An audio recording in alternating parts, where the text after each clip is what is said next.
you are listening to The Wellness Project, powered by Spotlight Coalition. I'm your host, Des, and this is episode number 96.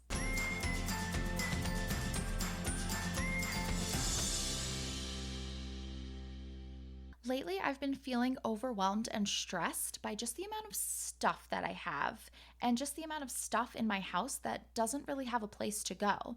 There's always a counter full of stuff, all these miscellaneous items. There's always a pile on my kitchen table. There's always a pile on my nightstand. There's always a pile on my dresser. It just seems like there's so many miscellaneous items that have nowhere to go, no home, nowhere to be, no place that they belong. I often get very stressed coming home from work because it feels like I just have so much more to do to clean and cook and organize and put things away, and it just feels like an endless cycle. I will say right off the bat, I am not a minimalist. I like having things, I like stuff, I like pretty things. When I travel, one of my favorite things to do is buy souvenirs. I'm a sucker for anything cute, fuzzy, or sparkly. Dollar Tree is my favorite store. So while I do like buying things and I do like having things in my home, I have been very interested in the minimalist lifestyle. I don't think I could ever be fully minimalist because it seems pretty extreme to me, but I have been wanting to declutter and get rid of the stuff that I just don't use and don't need and have unnecessary attachments to. I recently watched the documentary The Minimalists, Less Is Now. It's available on Netflix and it's only 50 minutes. One of the creators, Joshua Fields Milburn, describes minimalism as basically the intentional use of the resources that we have. The documentary explains how we are so addicted to stuff. We love stuff. There's so much stuff everywhere you look, everywhere you go. Stuff, stuff, stuff.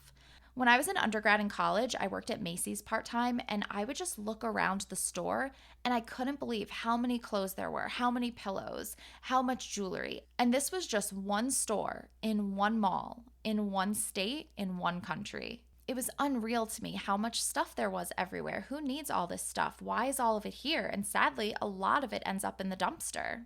As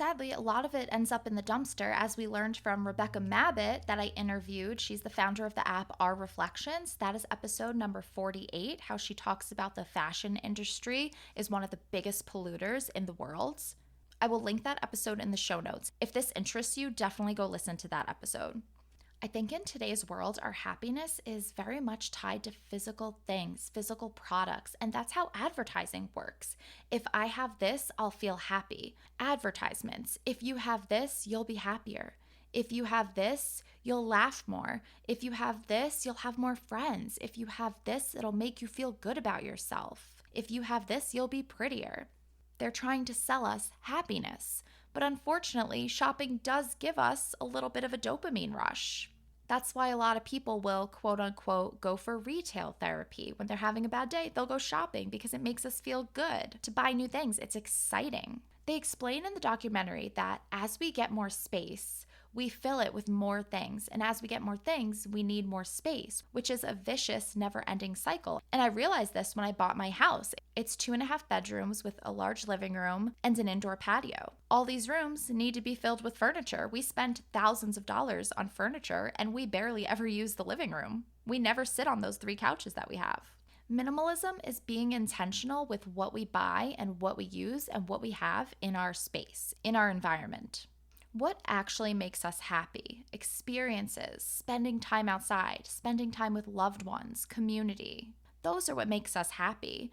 There's a lot of studies out there that show that experiences contribute a lot to our happiness, not buying things, not having physical things. Before buying, I think we need to evaluate what we want versus a perceived need versus an actual need. If you're interested in minimalism and getting rid of things that you don't want, don't need, that are taking up space and impacting your mental health and well-being, here are some tips for you.